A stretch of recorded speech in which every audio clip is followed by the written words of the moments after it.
Hello बच्चों, आपका इस क्लास में स्वागत है। आज हम प्लस वन फिजिक्स का एक टॉपिक डिस्कस करने वाले हैं। यूनिट और डायमेंशंस के अंडर आता है, जिसे डायमेंशनल एनालिसिस कहते हैं। इसके क्वेश्चंस में बच्चों को काफ़ी दिक्कत आती है, क्योंकि इसके तीन जो मेन एप्लीकेशंस है उनके क्वेश्चंस एग्जाम में बहुत ज़्यादा पूछे जाते हैं। आज उन्हीं तीन एप्लीकेशंस को कुछ एग्जाम्पल के हेल्प से समझेंगे और आगे जिस वीडियो में हम थोड़े हायर लेवल के क्वेश्चंस ट्राई करेंगे।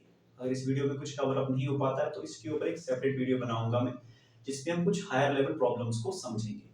आज कुछ बेसिक प्रॉब्लम्स को लेते हुए इन तीनों एप्लीकेशन को समझेंगे। तो स्टार्ट करते हैं डायमेंशनल एनालिसिस। देखो जो टॉपिक है डायमेंशनल एनालिसिस का, इसके तीन फंडामेंटल एप्लीकेशंस है: कन्वर्शन, करेक्शन और डेरिवेशन। कन्वर्शन किसका? Conversion from one system to another system, conversion of units.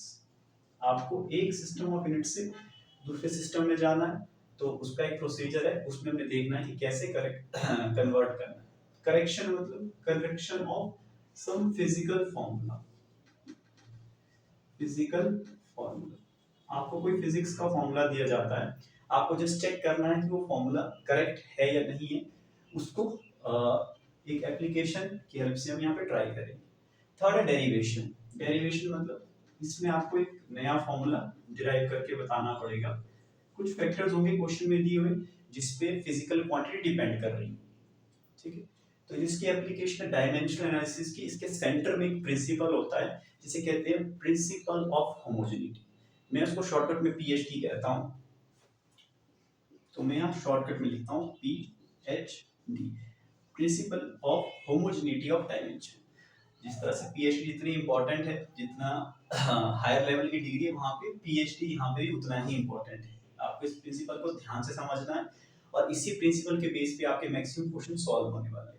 ये जो प्रिंसिपल है ये कहता है कि डायमेंशंस जो है दोनों साइड के बराबर होने चाहिए, यानी कि dimensions of left hand side they must be equal to dimensions of right hand side.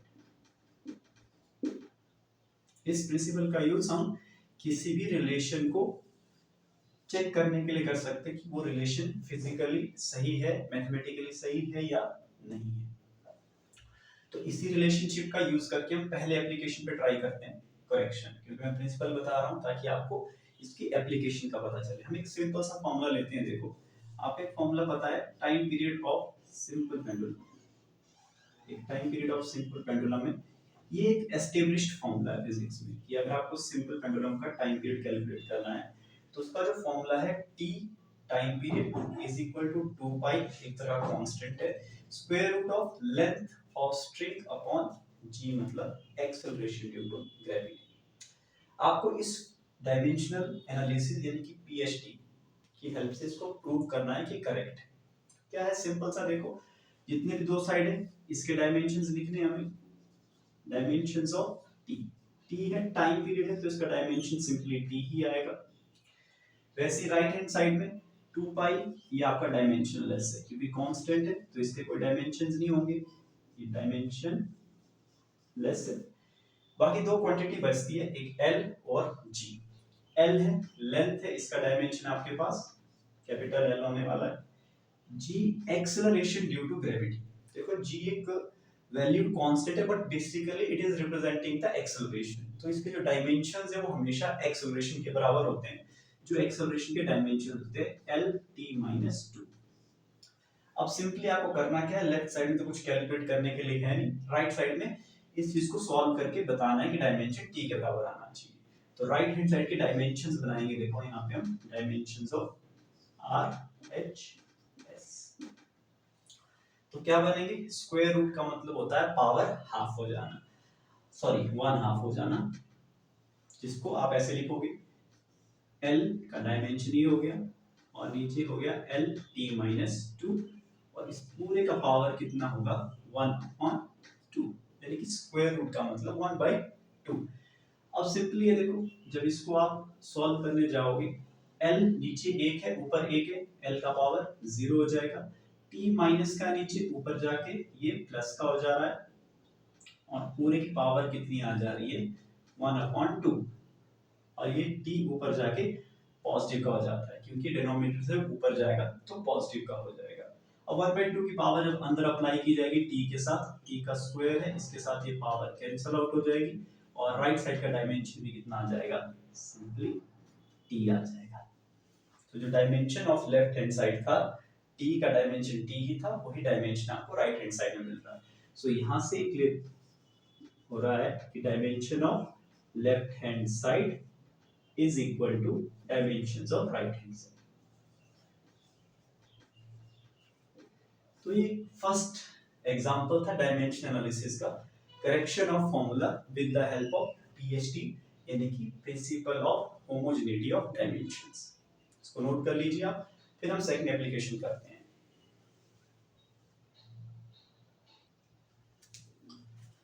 दूसरे एप्लीकेशन की बात करते हैं, कन्वर्शन, कि हमें एक सिस्टम से दूसरे सिस्टम में जाना है। देखो आपने सिस्टम ऑफ यूनिट्स पढ़े होंगे, एमकेएस, एफपीएस, सीजीएस और एसआई सिस्टम।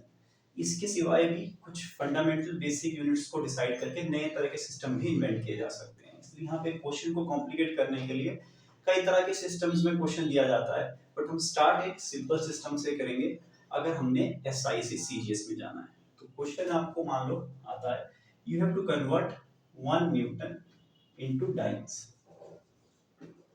आपको क्वेश्चन आता है कि how many dynes are there in 1 Newton.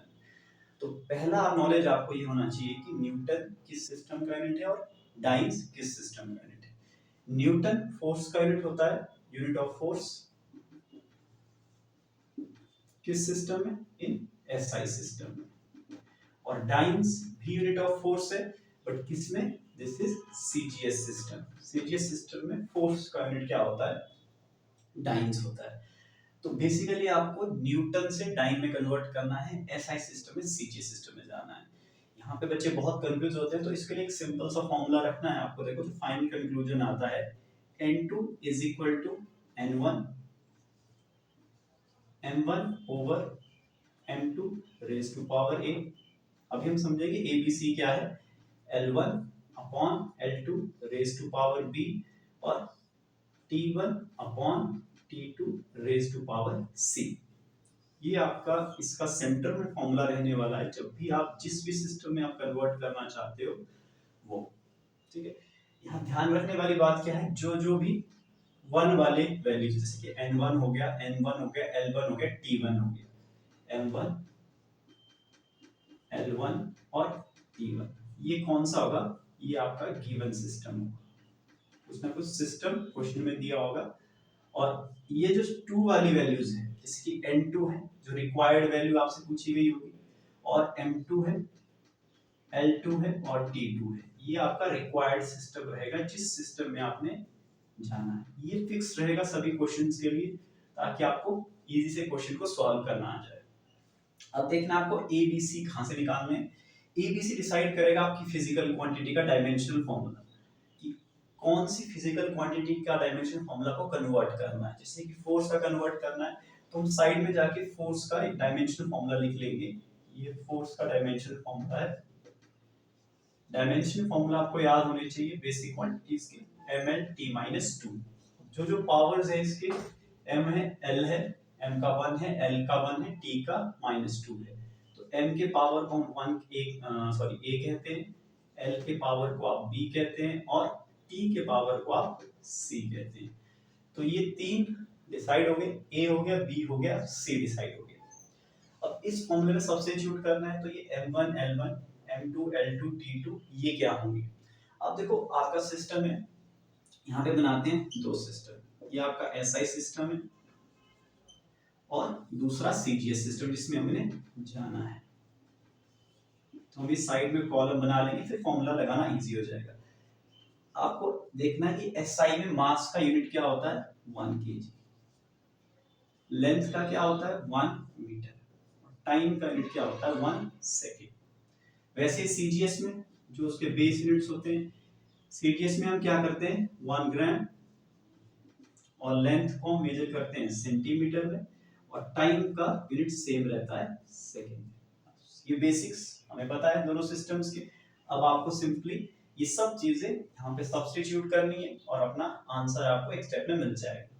So n2 हमारा रिक्वायर्ड वैल्यू देखो, यहाँ पे लिखते हैं हम n1, N1 आपके पास दिया है 1 न्यूटन और N2 हमें फाइंड आउट करना है कितने डाइन्स बनेंगे, उसको 1 सब्स्टिट्यूट करेंगे N1 को। अब डायरेक्टली फॉर्मूले में सब्स्टिट्यूट करते हैं, देखो N2 will be equal to N1 है 1, M1 है आपका 1 kg, यहाँ पूरे यूनिट्स के साथ लिखना है, और M2 1 ग्राम, A की पावर 1 है, 1 को नहीं भी लिखोगे तो कोई दिक्कत नहीं है। L1 1 मीटर है और 1 सेंटीमीटर आपका L2 है, उसकी पावर भी 1 ही है, और लास्ट में आपके पास टाइम बचता है, तो यहाँ का टाइम 1 सेकंड है और दूसरे का भी 1 सेकंड है, और पावर कितना है -2। अगले स्टेप में आपको जितने भी यहाँ पे आपने फैक्टर्स लिखे हैं उन सबको सेम यूनिट्स में लिखना है जिस सिस्टम में आपने जाना है। हमने सीजीएस में जाना है तो ये सभी चीजें सीजीएस में होनी चाहिए। तो इसको 1 kg में कितने ग्राम्स होते हैं, 1000 ग्राम्स होते हैं, अपॉन 1 ग्राम 100 मीटर, सॉरी सेंटीमीटर, 1 मीटर में 100 सेंटीमीटर होते हैं, अपॉन 1 सेंटीमीटर, और लास्ट में जाके सेकंड तो सेकंड ही है, उसमें कोई फर्क नहीं आ रहा है, और ये तो कैंसिल आउट हो रहा है, पावर 1 है, सेंटीमीटर सेंटीमीटर कैंसिल आउट, ग्राम से ग्राम कैंसिल आउट, और N2 के पास सिर्फ दो वैल्यूज बची, एक बचा 1000, एक बचा 100, पावर्स में लिखोगे तो 10 रेज़ टू पावर 5, तो N2 क्या था, डाइन्स था। तो यहाँ से सीधा सा कंक्लूजन निकलता है कि 1 newton will be equal to 10 raised to power 5 dynes. ये one of the simplest example दिया जाता है, यहाँ से आप 1 न्यूटन की जगह 10 दे सकते हो, तो 10 न्यूटन क्या होगा, सिंपली यहाँ पे 10 आ जाएगा, यहाँ पे 10 आ जाएगा, एक और 10 मल्टीप्लाई हो जाएगा, 10 रेज़ टू पावर 6 टाइम्स बन जाएगा। 100 न्यूटन निकालना है तो यहाँ पे N1 की जगह 100 डालोगे, उस तरह से फर्दर मल्टीप्लाई करके आपका 10 रेज़ टू पावर 7 टाइम्स आ जाएगा। वैसे ही अलग तरह के क्वेश्चंस आप ट्राई कर सकते हो, जैसे कि जूल से अर्ग में जाना, और तरह के जितने भी ऐसे सीजीएस में कन्वर्शन है। अभी हम इसके हाई लेवल प्रॉब्लम्स भी करेंगे। स्टार्टिंग के लिए आपको ये बेसिक फॉर्मूला ध्यान रखना है, एबीसी आइडेंटिफाई करने आने चाहिए, M1 L1 T1 पता होने चाहिए, M2 L2 T2 पता होने चाहिए, N2 क्या होता है और N1 क्या होता है, इसको नोट कर लीजिए। फिर तीसरी एप्लीकेशन की बात करते हैं।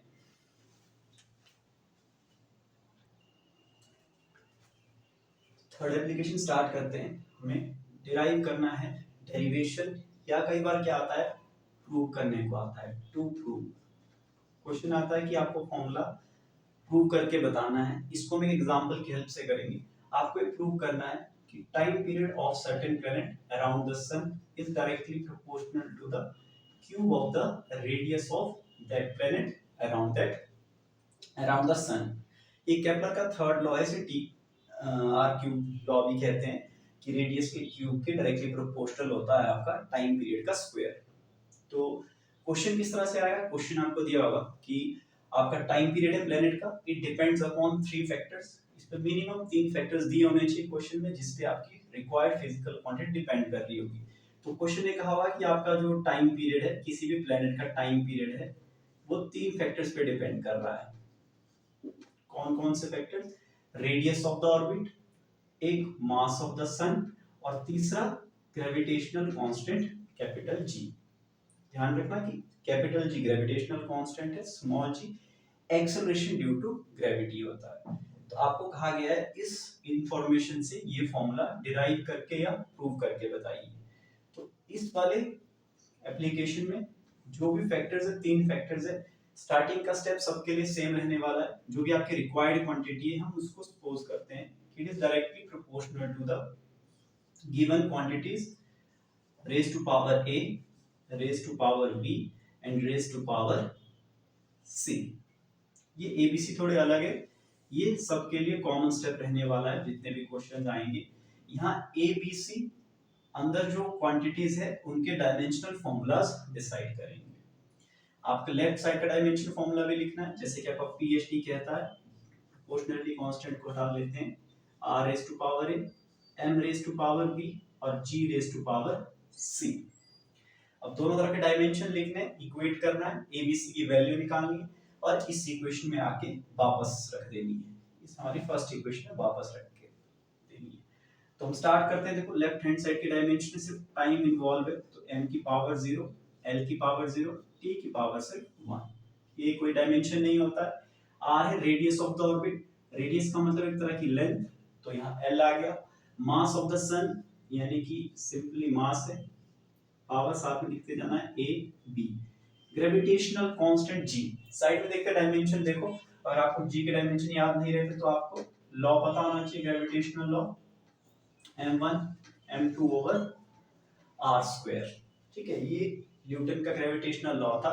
यहाँ से g के डायमेंशन आराम से निकाले जा सकते हैं। g के जो डायमेंशन है वो बनेंगे फोर्स के डायमेंशन r के square dimension divided by mass square के डायमेंशन। इन सबको सॉल्व करने के बाद आपको जो डायमेंशन निकल के आने वाले हैं, क्योंकि डायमेंशन फॉर्मूला याद रखना मुश्किल होता है, इसलिए आप इसको आराम से mlt-2 यहाँ पे l स्क्वायर और नीचे m स्क्वायर से कर सकते हैं। तो ये जो g के डायमेंशंस है वो आपको यहाँ से आराम से मिल जाएंगे। 2 ऊपर जाके m का -1 हो जाएगा, l आपके पास 3 हो जाएगा और t -2 रहेगा। तो जो d के डायमेंशन है वो बनेंगे m-1 L3 t-2 raise to power c।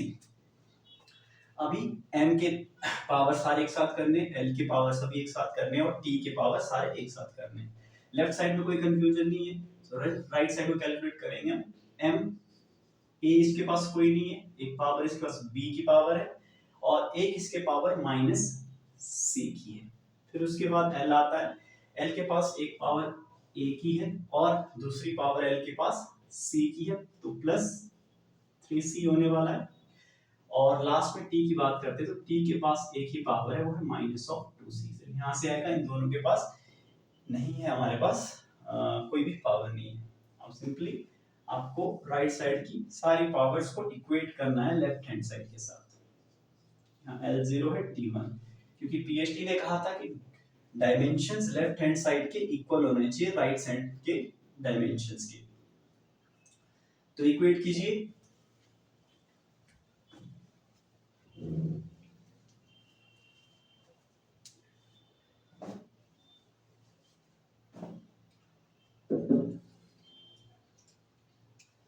b minus सी आपके पास 0 के बराबर आएगा, क्योंकि 0 है, b माइनस सी है। यहाँ से एक डायरेक्ट रिलेशन मिल जाएगा, b is equal to c के बराबर। आगे आपके पास a प्लस 3c है, a प्लस 3c है, ये भी 0 आ रहा है, इसको छोड़ देते हैं। पहले लास्ट वाला देख लेते हैं। आपके पास लास्ट वाला टॉपिक है t का जो राइट साइड में 2c और लेफ्ट साइड में कितना है 1, तो ये आ रहा है 1। यहाँ से आपको c का पावर मिल रहा है -1/2, c का पावर -1/2, क्योंकि यहाँ -2c है, यहाँ पे t1 है। अब जब c आपको मिल रहा है उसको सब्स्टिट्यूट करेंगे हम a में, इस वाली इक्वेशन में। c से डायरेक्टली एक चीज और पता चल रही है कि b होता है c के बराबर है, b और c बराबर आ रहे हैं, तो b की पावर भी क्या बनेगी 1/2 ही बन रहा है, -1/2। a देख लेते हैं, एक